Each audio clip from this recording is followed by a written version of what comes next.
Assalamualaikum warahmatullahi wabarakatuh. Kita lanjutkan materi hari ini tentang himpunan bilangan dan skema bilangan. Ada pertemuan kedua ini. Sebenarnya materi ini sudah pernah kalian terima di mata kuliah teori bilangan. Karena ini adalah pendalaman materi, kita coba bahas kembali tentang skema bilangan. Kenapa? Karena dengan mengetahui skema bilangan ini, kita bisa mengetahui anggota-anggota dari himpunan bilangan. Misalnya bilangan prima apa saja anggotanya, bilangan real, bilangan imajiner, dan lain sebagainya. Hal tersebut bisa kita gunakan pada saat kita mengajar nanti untuk siswa SD. Jadi siswa juga bisa tahu anggota-anggota bilangan atau himpunan bilangan tertentu. Ya, ini adalah skema bilangan. Mungkin sebagian dari kita sudah mengetahui skema dari bilangan. Dengan memahami skema bilangan ini, kita bisa mengetahui anggota-anggota bilangan. Yang pertama adalah bilangan kompleks.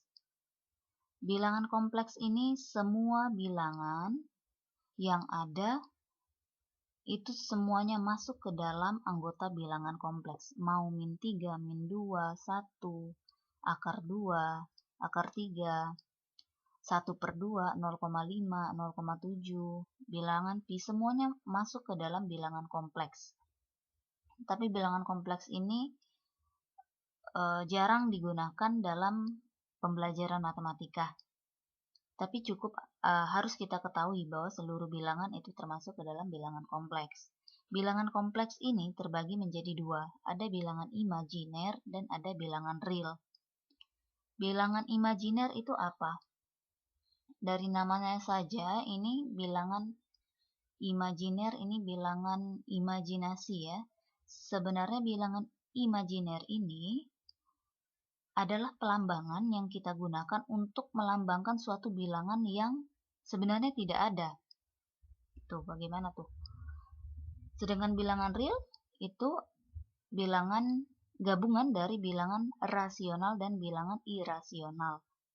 Bilangan real itu adalah segala bilangan, semua bilangan yang bisa ditulis dengan pecahan atau bisa digantikan dengan pecahan. Jadi 1/1000, 1/100, 1/1, 1/2 semuanya masuk ke dalam bilangan real. Dan bilangan real ini dibagi menjadi dua, bilangan rasional dan bilangan irasional. Bilangan irasional ini bilangan yang bisa diubah ke dalam bentuk pecahan, tetapi hasilnya ini tidak terbatas atau tidak pasti. Misalnya pi, bilangan pi. Bilangan pi itu 3,14 ya, tapi itu ada lanjutannya dan itu tidak bisa berhenti. Kita tidak tahu ujungnya pi itu, angka pi itu berapa.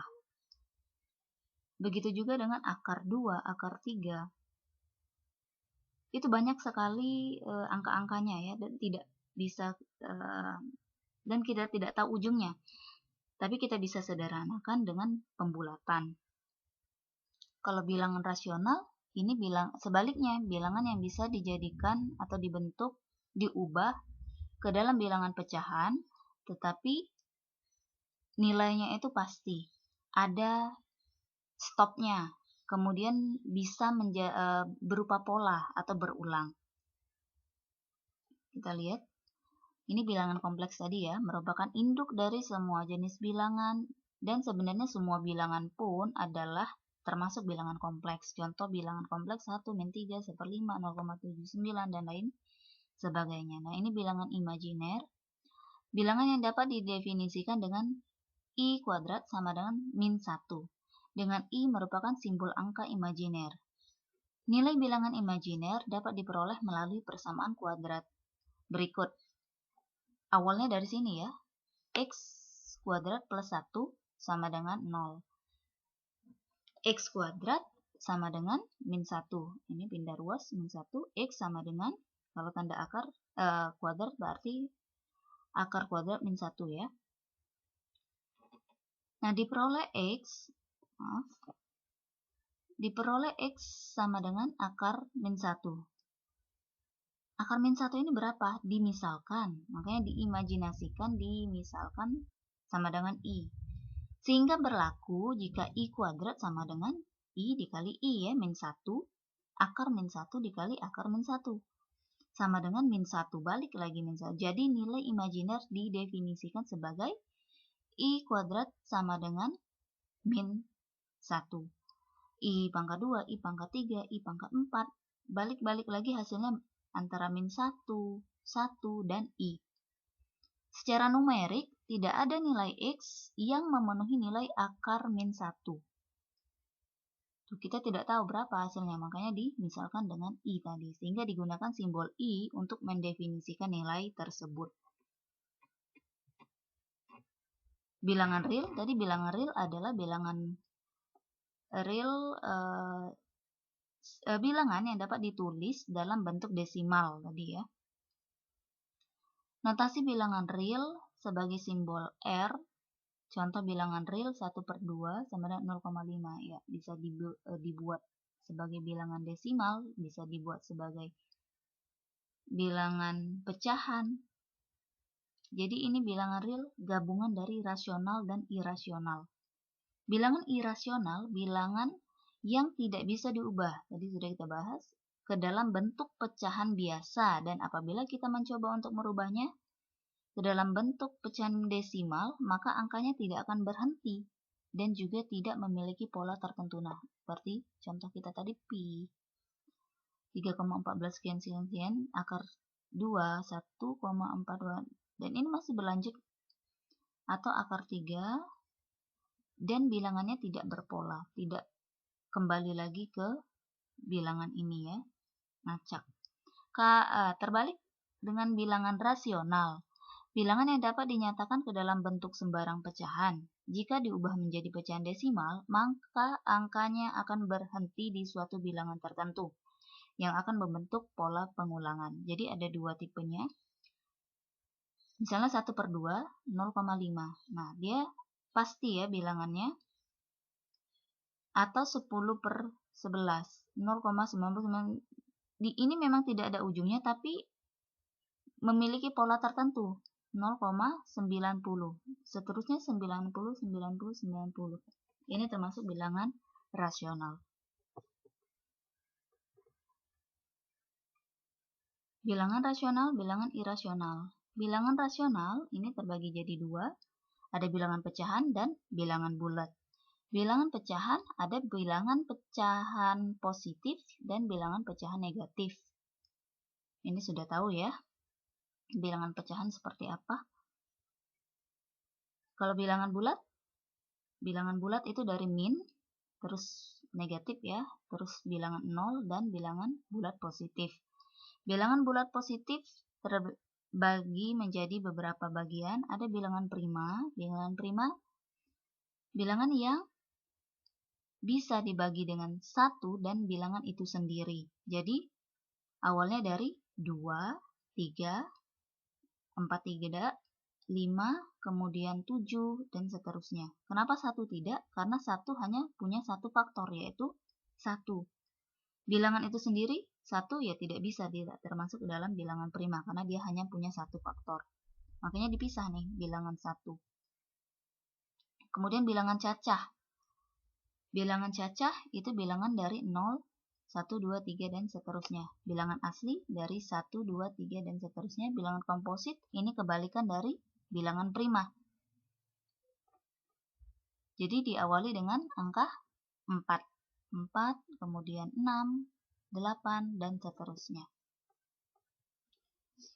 Nah, itu tadi pembahasan tentang skema bilangan sebagai awalan dari materi bilangan. Nah, sebenarnya yang akan kita dalami adalah bagaimana menjawab soal-soal HOTS SD dengan tema bilangan ini. Ini ada satu contoh yang sering sekali muncul dalam ujian-ujian yang menggunakan soal-soal HOTS. Misalnya, Teams, bisa, tapi itu belum ya. Sedikit sekali menggunakan soal-soal HOTS. Ini contohnya. Kiki 3 tahun lebih tua dari Linda, sedangkan Linda 5 tahun lebih tua dari Melly. Jika umur mereka 49 tahun, ya, umur si Kiki, Linda, sama Melly dijumlahkan 49 tahun, berapakah umur Kiki? Ini soal seperti ini, tipe-tipe seperti ini, sebenarnya sering kita jumpai. Dan ini, kalau yang namanya matematika itu, kemahiran seseorang dalam menjawab soal matematika itu tergantung kepada keseringan dia, intensitas dia dalam mengerjakan soal matematika. Jadi kalau siswa bertanya, Bu, bagaimana supaya saya bisa atau pintar matematika? Ya sering latihan, sering ketemu dan menjawab soal-soal. Nah ini, soal seperti ini apabila kita sering menjawab, sering berinteraksi dengan soal-soal seperti ini, soal-soal seperti ini tidak termasuk soal susah bagi kita. Oke, kita coba menjawab. Kalau soal seperti ini, yang pertama yang harus kita lakukan adalah melakukan permisalan dulu. Membuat variabel supaya bisa diubah ke dalam bentuk matematikanya. Kiki 3 tahun bisa kita ubah menjadi K, kemudian Linda L, Melly M. Kiki 3 tahun lebih tua dari Linda. Berarti Kiki K sama dengan Linda L ditambah 3. Nah, ini kita misalkan Kiki K, Linda L, Melly M. Kiki sama dengan L, Linda ditambah 3 tahun. Kemudian Linda sama dengan Melly ditambah 5 tahun. Kemudian Kiki, Linda, dan Melly sama dengan 49 tahun. K, L ditambah M sama dengan 49 tahun. Kita masukkan ke dalam persamaan ini. K kita ubah menjadi L plus 3. Kiki ini ya, L plus 3. L, Linda adalah M plus 5. Sedangkan M, karena tidak diketahui, kita tulis M sama dengan 49. Kita sederhanakan, kita jumlahkan L, tetap L. 3 ditambah 5 adalah 8. M ditambah M berarti 2M. Kemudian 8 kita pindah ruaskan ke sebelah kanan. Jadi yang variabel kita gabung variabel L ditambah 2M sama dengan 41. Karena 49 dikurangi dengan 8. Kita dapat persamaan baru. L ditambah 2M sama dengan 41. Kita substitusikan dengan L sama dengan M plus 5. Karena ada kedua variabelnya sama ya, bisa kita substitusikan. Kita eliminasi, Kita eliminasi L sama dengan M plus 5 persamaan ini, dan persamaan baru kita L ditambah 2M sama dengan 41. Kita pindah ruas M-nya ke sebelah kiri. L min M sama dengan 5. L plus 2M sama dengan 41. Kita kurangkan. L dikurang L habis. Min M min 2M sama dengan min 3M. Kemudian 5 dikurang 1 sama dengan min 36. Sehingga M sama dengan 12. Min 36 per min 3 ya. Kita substitusikan L sama dengan M plus 5. Kita substitusikan karena M sudah diketahui, L sama dengan 12 plus 5. Jadi L sama dengan 17. Satu lagi, K sama dengan L plus 3 ya. Persamaan ini kita cari si K, Kiki. K sama dengan 17 dari L ditambah 3. K sama dengan 20. Berarti umur Kiki adalah 20 tahun. Linda 17 tahun. Linda 17 tahun, Melly 12 tahun. Oke, baik, ini salah satu contoh. Silakan kalian coba untuk contoh yang lain. Latihan, diketahui umur ibu sekarang 3 kali umur anaknya. 12 tahun lagi umur ibu 2 kali umur anak. Berapakah umur anak saat ini? Silakan dikerjakan di kertas, kemudian difoto dan kirim ke WA ibu. Terima kasih atas perhatiannya. Wassalamualaikum warahmatullahi wabarakatuh.